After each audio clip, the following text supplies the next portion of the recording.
What's cracking, guys? My name is Adam. I run an eBay store called Holy Grail Gaming, and today I'm going to be breaking down how much money I made in my first 3 months reselling video games on that eBay store.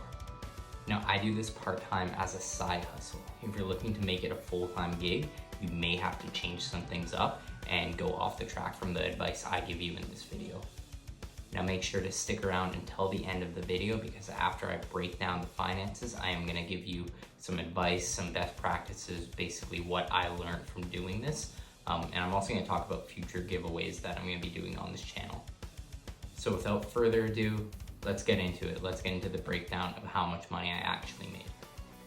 All right, guys, so at the time of recording this video, my grand total was $1,980 with 34 items sold. I'm just showing you a few of those right now.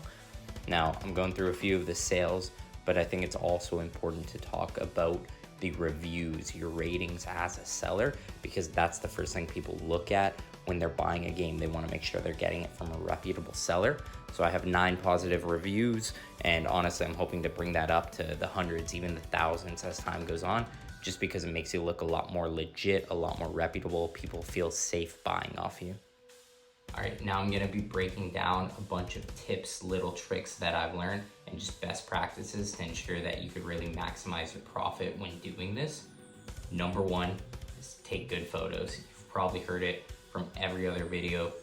You've probably heard it from anyone that sells typically a lot of volume online, but really it's everything. The first thing people see is that photo. So you need a professional photo that gives off the vibe of a professional business, so it carries over. If 2 people are selling the exact same game in the exact same condition, and one of them has a photo of the game sitting on their carpet, dog sitting in the background, just an absolute mess of an apartment, and the other one is a nice clean white background, just the game, shows the condition, shows the disc very accurately, obviously you're gonna buy from the more trusted, the more professional seller, right? And it sounds redundant, I'm gonna say it over and over again, but really that's the biggest thing when you're selling on eBay. That's the first thing and also the most important. Take good photos, get a clean background. It doesn't have to be a white background. Everyone says white background. I use a white dining room table, works really well for me, but honestly, just a clean background of some sort. Make sure you're getting good photos of the disc. Make sure if you're taking a picture of the disc, you don't have yourself in the picture there. It's always awkward when you see some dude standing there taking a picture of the bottom of the disc, so you don't wanna have that. Take an angle where you can see if there's any scratches. Make sure you also reflect the condition in the description just to be on the safe side. All right, tip number 2, factor in that shipping cost. I know it sounds like the easiest thing to do, but a lot of people don't really consider how much it's gonna cost to ship an item. I live in Canada. Canada has some of the worst shipping rates. We have terrible rates for almost any business here. If you're trying to get a cell phone plan, it's gonna cost you an arm and a leg. But when it comes to that shipping cost, my rule of thumb is anything under $50, I ship by letter mail. Letter mail is where if it fits in an envelope, it could pass for a size, it's usually about that thick. So most games, most cases will fit in that. And typically that's between $3 to $5 to ship anywhere in North America for me. If it's over a $50 game, I'm not risking it with letter mail, because letter mail is untracked. eBay, as much as they're trying to give off the image of a company that really wants good sellers and helps out the sellers, they are always gonna side with the buyer. It's just the way it is. It's the way businesses always are, where the buyer has pretty much the upper hand on any sale. So if you sell an expensive item by letter mail and the buyer claims they never received it, eBay at the snap of the fingers is gonna refund the buyer and you are gonna be on the hook. It's a very, very common thing on eBay. It's something you gotta watch out for. So again, my rule of thumb is under $50. It could go by letter mail. Anything over in that, you're paying for track shipping. In Canada, track shipping does cost a lot of money. Typically, if I'm selling a game to the States from Canada, I'm gonna be paying at least $20 for shipping if it's getting tracked. Frustrating, it sucks, but that's just the way it is. And honestly, it's better to be safe than sorry in this. All right, now tip number 3 is make sure you understand the breakdown of the eBay fees. eBay charges around 12% on everything sold. It's kind of outrageous when you ask me. That's a lot of money to take, but at the same time, having that platform is really nice. There's a lot of people that look for items on eBay.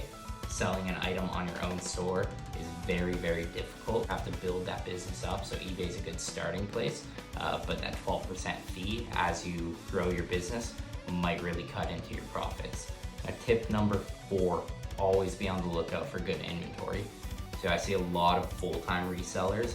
They're going to video game stores, pawn stores, thrift shops. They're spending their whole day looking for inventory. I'm a huge believer in work smarter, not harder.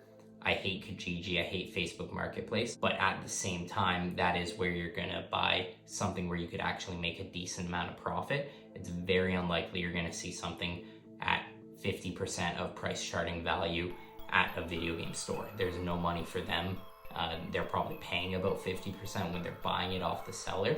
So it makes no sense to be going to a bunch of stores, spending the whole day doing this, and really just making pennies on the dollar. Now, when it comes to that Facebook Marketplace, Kijiji stuff, you have to remember, the seller does not owe you anything. If a seller is asking for $100 for a game and you're a buyer at $60, you are free to throw out your offer and say, hey, I'll pay you $60 for it if you want. If the seller says no deal, respect the seller's decision there. They're free to charge whatever they want. Just because they're selling it for $100 and you want to sell it for $100 doesn't mean they should allow you to do that. Realistically, they have every right to sell it just like you do. Now, if you find a really sweet deal on Facebook Marketplace, Kijiji, anything like that, you really gotta not let it get to you if you don't get that deal. I've had numerous times where I see someone selling like a really awesome Game Boy bundle or GameCube bundle, and the price is really, really fair. And by the time I message them 10 minutes after it's posted, they'll have already gotten 20 messages from other resellers, and they'll have someone on the way to come pick it up. So don't let it get you down. If you see someone has a really good deal, don't expect to actually get it. Just shoot your shot, throw out the message, and if you get it, awesome. It's something for you to sell. Now, my 5th and final tip is make sure you're tracking everything. I spent about my first month not tracking anything, just kind of taking the money as it came, throwing it in my pocket.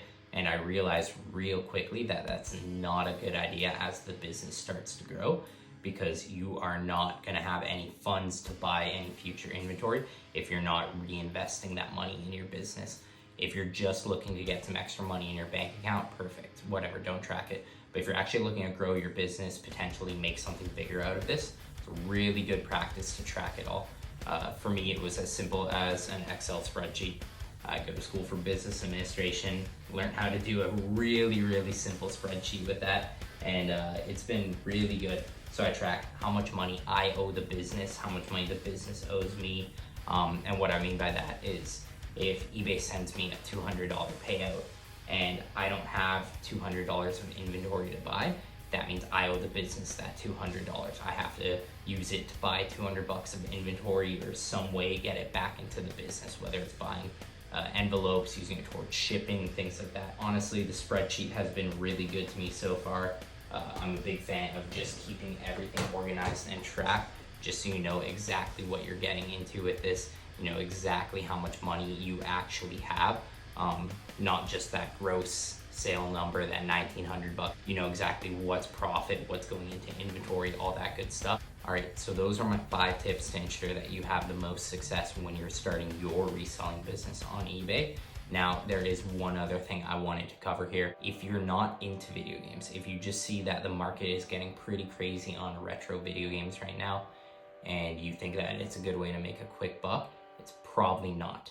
There are definitely more efficient things you could resell to make a lot more money. I know personally, I play guitar. I could really make a lot more money reselling guitars, even furniture. I know a guy that resells furniture as a full-time job. You have to be a little bit nerdy about this stuff. You have to kind of love video games in general to really do well in this. So I hope this video helped you out. I hope it helped you avoid some of the mistakes I made right at the beginning of starting my eBay store.